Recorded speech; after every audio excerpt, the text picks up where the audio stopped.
Welcome to the Mundus Fractura Law Guide. This week on Law Guide, we will examine some of the special maladies unique to the planet.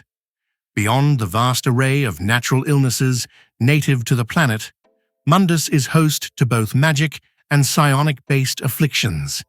Let's jump right into a few instances of each, starting with a few of the psionic conditions. Echo sickness, typically affecting only trained psions. This contact-based infection causes the host to constantly relive an impression over and again until cured. The severity can range from reliving the impression occasionally and sporadically to being trapped in a perpetual loop. Though the illness and its transmission is not understood by the science of Mundus, my research and basic understanding of the data seems to show that echo sickness is some type of bacteria. The traditional cure involves a two-step process involving wyvern venom to clear the infection, and then a course of anti-venom or magic restoration to clear the effects of the venom. Auric swell. This sexually transmitted psionic disease can affect both psions and non-practitioners alike. The condition causes an individual's aura to expand uncontrollably. Symptoms include minor telekinetic disturbances, temperature shifts, and in severe cases, the uncontrolled manifestation of latent thoughts, though the auric swell is not fatal. To date, there is no known cure.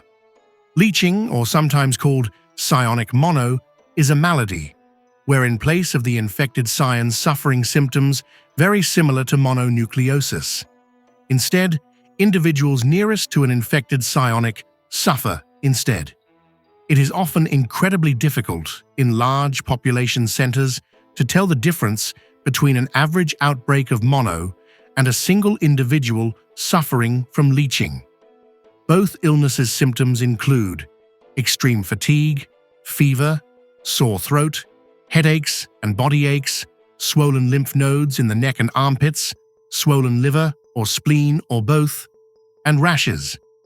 As long as the infected psion is in proximity to other sentient creatures, that psion will suffer no symptoms. Leeching can last from 3 to 6 weeks and can afflict up to 100 individuals. Though there is no cure, the infected psionic can spare passing the symptoms to other individuals through separation isolation of at least 500 meters. At such time, the psion will then suffer the projected symptoms for themselves. Though there are a great many more psionic ailments we could cover, due to time constraints, let's move on. Magical illnesses, unlike their psion counterparts, are, broadly speaking, much better understood. Though they are generally easier to treat, that is not always the case. The more virulent maladies often have complex, multi-stage rituals, exotic concoctions, or staggeringly rare artifacts as cures. And sometimes, there simply isn't a known cure, as you will soon see. Let's jump in, starting with shadow taint.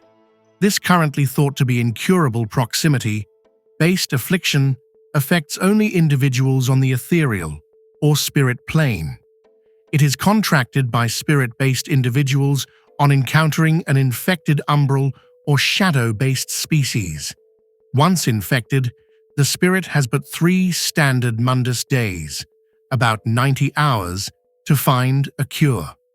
Failing that, the afflicted spirit itself will lose all autonomy and become a mindless, malicious umbral shadow being who themselves may or may not be a carrier of shadow taint. Mishap fever. This typically sexually transmitted infection can come from direct body-to-body fluid transfer with a caster who has a currently active corruption or corruptions. Casters who suffer from corruptions have a slim possibility of passing on a bit of that corruption to individuals, both trained casters and none, in the form of mishap fever.